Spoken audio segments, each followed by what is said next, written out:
Hi, I'm Ravi Iyer. I am a postdoc at the University of Southern California. I'm also a data scientist for a company called Ranker.com. And I'm here to talk to you about a project we did entitled Understanding Libertarian Morality. I co-authored this paper with Spasena Kaleva, Jesse Graham, Pete Ditto, and John Haidt. So being a technologist and being a moral psychologist may seem like unrelated roles, but increasingly we answer any question we have using data and technology. And perhaps the most important questions that we have are those that relate to issues of values. So data can describe morality, but data can't tell you what morality is right or what morality is wrong. This is commonly known as the is-ought problem, most clearly defined by philosopher David Hume. Data can tell you what is, but not what ought to be. With data, we can objectively answer what the values that exist in the world are, and what personality traits often accompany those values. Hopefully, in a value-neutral way, we can help you understand why some people are libertarian while others are liberal or conservative, by showing you what is, not what ought to be, with respect to libertarians. So the current research answers a couple questions. The first question you can have answered just by reading the books of Ayn Rand or the writings of Ron Paul. What do libertarians believe? So I'm going to use some moral psychological measures to answer this question. But perhaps more interestingly, for those who are interested in political psychology, is why do libertarians believe what they believe? So this is an outline of the talk. I'm going to start by describing what libertarians believe through various moral psychology measures. Then I'll show you some data on the dispositions of libertarians and social relationships of libertarians. And finally, I'll end with some concluding thoughts and some limitations. In each study, we have a prediction based on previous libertarian writing and history. In study 1, we posit that libertarians will value liberty more strongly and consistently than liberals or conservatives at the expense of other moral concerns. You don't like altruists. I disapprove of them. I regard them as evil. Okay, but what? Mr. Chairman, I rise in opposition to this legislation. It's not easy to oppose this legislation because it is assumed that the proponents of the bill are on the side of the moral high ground. But there is a higher moral high ground in the sense that protecting liberty is more important than passing a bill that regulates something on the internet. These clips converge with what we find when we let libertarians speak for themselves and take common moral psychology measures, such as the Moral Foundations questionnaire here. This measure asks people how much they care about harm to others, fairness, obeying rightful authority, being loyal to your group, and avoiding impurity. Liberals tend to score high on issues of harm and fairness. In contrast, conservatives tend to base their moral judgments on all 5 moral domains. Strikingly, libertarians appear to score low on all 5 of these moral domains. Of course, the Moral Foundation Scale does not measure issues concerning liberty, but the Schwartz Value Scale does, and if you look at it, you see that libertarians score highest on the value of self-direction. Libertarians do not seem to value benevolence or universality, which are the values most associated with altruism.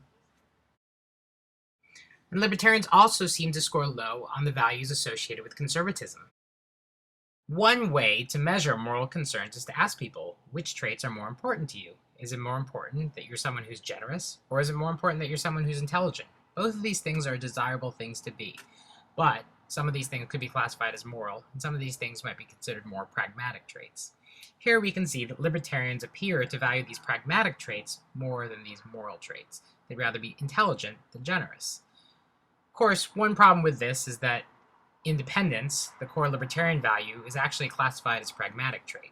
Indeed, one thing we've learned is that we have to start measuring the value of liberty as a moral concern. So allow me to summarize study 1. Libertarians do seem to value liberty more strongly and consistently than liberals or conservatives, and at the expense of other moral concerns. They seem to score low on all of the moral foundations we measure. Using the Schwartz Value Scale, they seem to value self-transcendence and conservative values less. They don't seem to value altruism in their self-concept, consistent with the clip we played of Ayn Rand earlier. And finally, they place a high value on liberty and self-direction. In short, libertarianism appears not to be just about government. It's a consistent set of values that libertarians hold throughout their lives. Study 2 concerns why libertarians believe what they believe. Now, all research on people has methodological limitations, but one reason I like this project is that the findings converge so well with previous research on liberals and conservatives, lending me more confidence.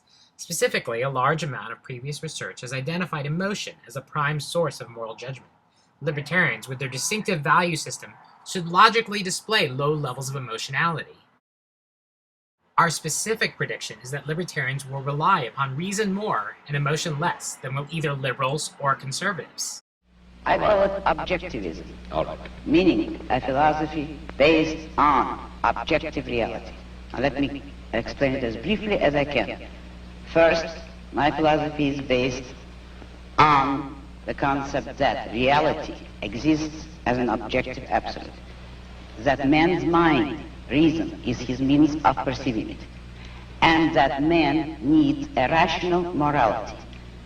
I am primarily the creator of a new code of morality which has so far been believed impossible, namely a morality not based on faith, not on faith, not on arbitrary whim, not on emotion, not on arbitrary edict, mystical or social, but on reason, a morality which can be proved by means of logic, which can be demonstrated to be true and necessary.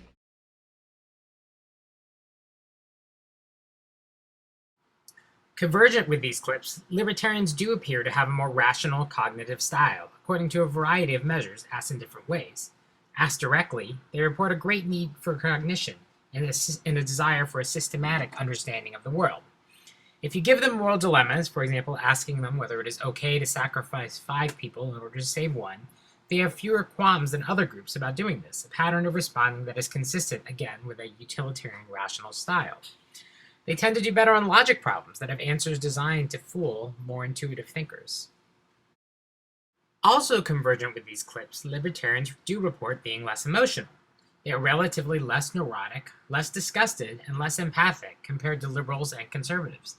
Given the volume of previous research on the emotional underpinnings of moral judgment, these results are to be expected. The lone emotional measure that they score higher on than liberals and conservatives is a measure of psychological reactance, which concerns things like wanting to do the opposite when someone tells you what to do. It's possible that this reactance is the intuitive, emotional basis for the libertarian moralization of liberty, and that's something we're conducting more studies to examine right now. So allow me to summarize study 2. Libertarians do seem to rely upon reason more and emotion less than either liberals or conservatives, consistent with their pattern of moral judgment in study 1. They're cognitively complex, they have a high desire for stimulation, a high openness to experience, a high need for cognition, tend to be utilitarian in moral dilemmas, they do well on logic problems, and they report low levels of disgust and empathy. They are high in psychological reactance, which may be an intuitive explanation for their moralization of liberty. So what's bad about the person who wants to help other people? Well, to begin with, that's the big mistake. People can want to help other people properly and with very good reasons, but that isn't altruism. Altruism doesn't mean merely helping people. It means sacrificing yourself to others, placing the interests of others above your own.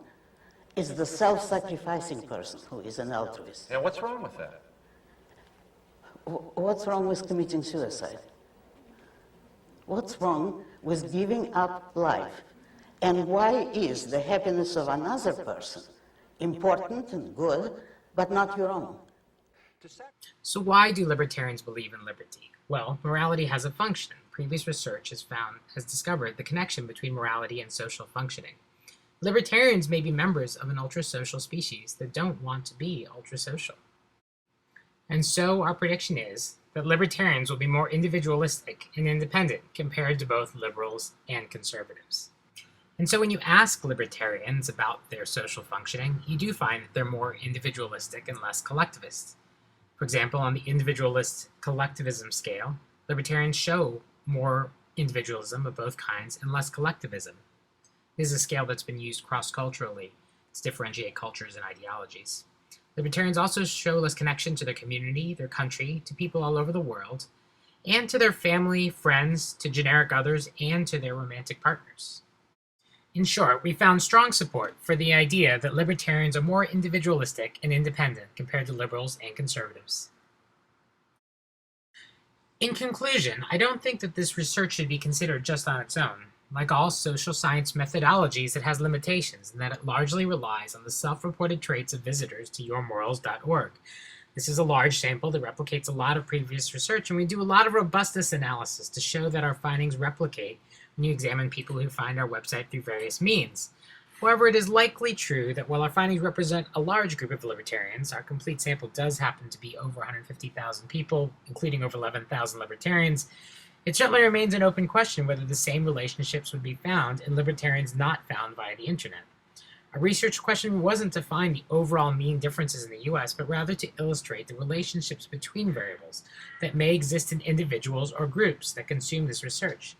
As such, we'd love it if future research, instead of focusing on representative samples where question length often creates measurement issues and where overall patterns do not speak directly to issues of what may be true for individuals, would instead examine materially different groups than the ones we sampled in order to establish the robustness of these patterns across many different types of groups. This research is strongest when you consider it in context with other research on ideology, the origins of morality, or research on how individuals create coherence amongst their dispositions, values, and beliefs, as you get a fairly clear picture that you can apply to any ideological group. Ideologies can be thought of as narratives that allow us to make sense of our beliefs, feelings, and preferences.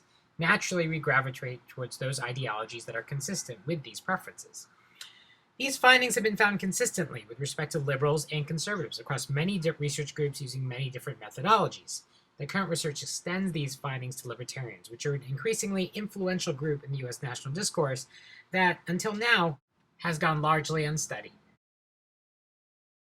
And finally, I'd like to plug an applied goal of this research, which is to help foster inter-ideology understanding and civility.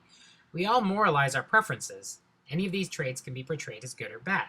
For example, a rational cognitive style can be portrayed as indicative of an awkward, cold person, or as indicative of an intelligent, objective person.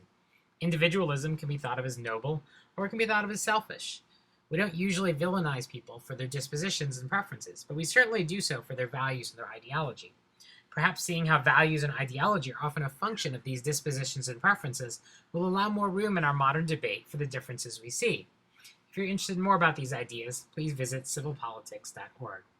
Finally, if you want to read more about this paper, please visit www.polypsych.com/libertarians, which includes a link to read the full paper, including references to other research in this area. Thank you so much for your interest.